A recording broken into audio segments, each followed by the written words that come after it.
It's time now for Media Watch with Emma James, who has joined us on set. Welcome, Hi there. Emma.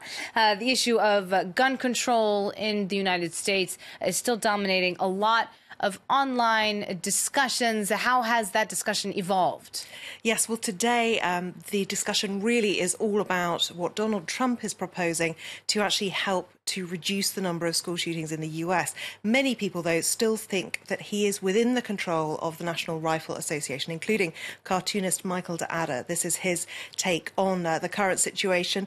You've got the head of the NRA, Wayne LaPierre, saying don't give in to the temptations from the anti-gun elites, while Donald Trump standing next to him saying, yes, master, there, as a sort of Darth Vader type figure. A lot of people might have thought that the fact that the armed deputy who was actually there to secure the safety of the children on that day, the fact that he didn't go in and face that man carrying an AR-15 right. Exactly. Yeah. The fact that he didn't go in and take that on, a lot of people thought that might give the US president pause for thought when it comes to his plan to arm teachers within schools. But having reiterated his support for that plan, the US president then went on to talk about that particular police officer who's now resigned. Take a listen to what he had to say. He didn't have the courage or something happened, but he certainly did a poor job. There's no question about that. He was there for 5 minutes. For 5 minutes. They didn't react properly under pressure, or they were cowards.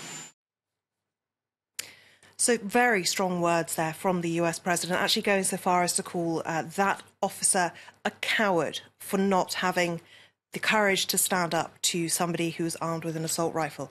Now, many people are still sharing this particular comment. I don't know whether it actually should be attributed to Wayne LaPierre, the head of the NRA, because I think it's been around for a bit longer than that. Yeah. But the only thing that's an urban legend. Exactly. The only thing that stops a bad guy with a gun is a good guy with a gun.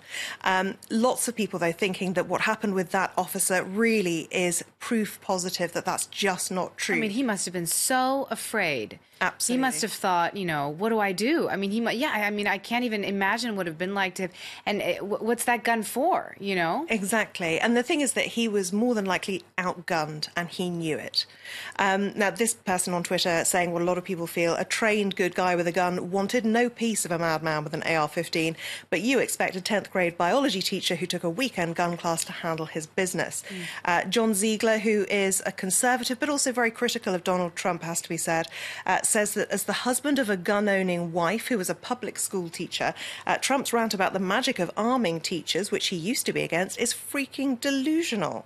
And this gentleman as well pointing out that when you arrive at a situation like this, if you have good guys and bad guys who are armed, there are no signs to tell you who's on which side. And he says he's 100% positive that arming teachers is the wrong idea or the wrong answer.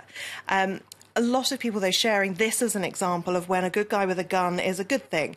This is the man who shot a man who had gone into a church in Texas and opened fire. Just a few months ago. Yes, just a few months ago. But he was an NRA instructor armed with an AR-15. So it's not really the same as saying giving arms to teachers and giving them some training to be able to handle it. And also, if we take a look at this article in the LA Times, they talk about the fact that at one school in Texas, well, more than one, but at this particular school in Texas where teachers are already, some of them armed with guns, they are handguns.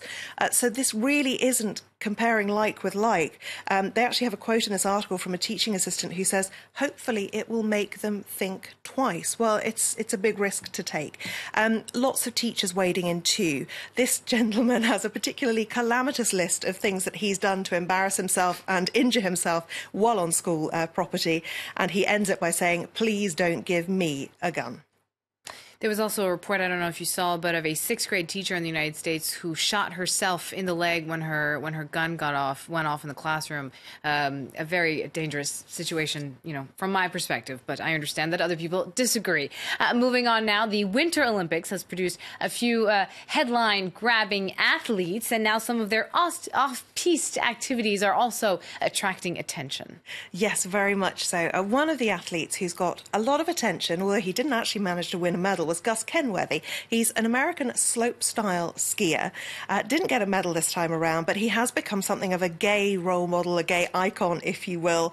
Lots of people now following him on Twitter. And his latest tweet, or one of them, is this one, him posing at a raccoon cafe in Seoul. And they are very cute pictures. However, what is a raccoon cafe? Is cafe with raccoons in it? Yes, basically you can pet the raccoons. Okay. Now, Cosmopolitan is taking this sort of, oh my God, you need to see these pics kind of an angle, but lots of other people are slightly more doubting whether it's really a good thing. If raccoons are your favourite animals, why would you want to see them in a place where they're deprived of everything that is natural for them? And this has been discussed before. It's got some pretty bad reviews on Facebook. It's been open for about 2 years now, I think.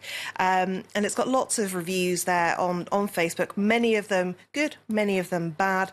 The Dodo has reported on this one. They do a lot on animal rights, and they say that the owner adopted the raccoons from a breeder and fur importer, so perhaps he has given them a better life. However, when you look at the images on here, the animals undoubtedly do look very stressed indeed, as you can see there in that image. So a lot of people wondering really whether this is the right thing to be doing, however cute it may look. Well, yeah. Well, how much is a worth like, right, on Twitter or Facebook? That is always the question these days. Thank you so much, Emma James there with Media Watch.